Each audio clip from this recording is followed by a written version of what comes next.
So this week's boudoir tutorial is on editing, and it's how to take your photo from this to this. So the app that I use to edit every single photo that I have is 𝒂𝒊𝒄𝒚.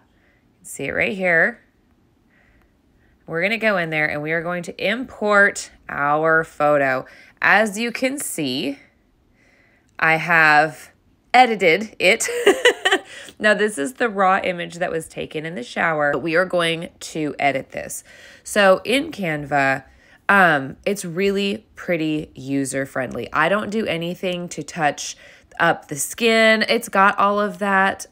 It's got all the things that you can do to your face and your skin texture and all of that. I don't do any of the beauty stuff. I use the filters and I go through and I pick what I like and then I tweak it. So for this one, like you can see all these different ones. I kind of like that more muted look to it. So then we can go over to light and we're going to take down the exposure a little bit because we want this to be moody, and we're going to bring up the contrast. See how just that made a big difference? You can hold on the picture and it'll show you what it looked like before and after, okay? I'm also going to pull down the shadows a little bit, and maybe let's play with the highlights. Yeah, I think I'm going to take the highlights down too because see, that's kind of glary with the highlights up. So let's pull the highlights down just a little bit. Then we can go over to color, and you can do the auto white balance, which is going to cool it off or warm it up. I don't really mess with that. I'll come down to temperature and I'll either warm it up a little bit or I'll cool it off. This is just a preference thing. Sometimes people like cooler pictures. Sometimes they like warmer.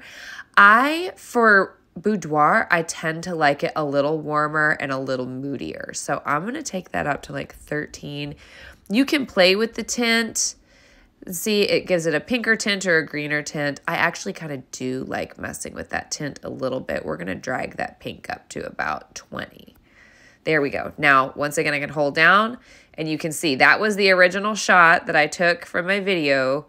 And this is what we've got now. Do you see like what a difference this makes?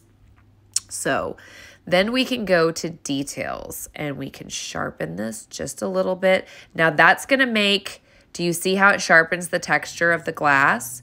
So we don't want to sharpen it a whole lot because I don't want the glass to be what you're paying attention to. I want me to be what you're paying attention to. So maybe just a little tiny bit of texture there at 4. And then fading, it sort of gives it like a soft sort of smoky look to it.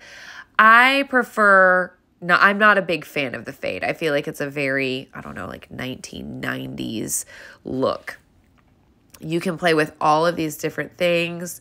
And then you can also see right here where it says all at the top, the intelligence in the app is having a hard time separating me from the background and whatnot. You can divide the background from the foreground. And so my favorite thing to do to make a subject pop is to darken the background and then brighten the foreground. Obviously here I can't do that because it is just it's only allowing me to edit the entire image. Then you're going to save it. And that's it. You're done. You saved it to your camera roll. Now you're going to text it to your husband and see what he thinks. Spoiler alert, he's going to freaking love it. Make sure you like and follow for more. Don't forget to follow me on YouTube, TikTok, and Rumble.